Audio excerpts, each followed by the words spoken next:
Hi hello welcome to జాటివి.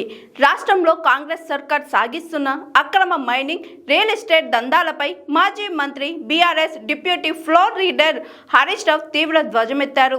Rajendra Nagar, మానస హిల్స్లో ఎలాంటి అనుమతులు లేకుండా కొండలను పిండి చేస్తున్న మంత్రి పొంగిలేటి సంస్థ రాఘవ కన్స్ట్రక్షన్స్ సీఎం రేవంత్ రెడ్డి అల్లుడి అనుయాయులకు ఎలాంటి ఓపెన్ బిల్డింగ్ లేకుండా 15 ఎకరాల ప్రభుత్వ భూమి కట్టబెట్టడంపై తీవ్ర ఆగ్రహం వ్యక్తం చేశారు హరీష్ రావు. పేదల ఇళ్లను కూల్చే హైడ్రాకు మంత్రులు, వాళ్ళ బంధువులు చేస్తున్న అక్రమ క్వారీలు, భూ కబ్జాలు ఎందుకు కనిపించడం లేదని ప్రశ్నించారు.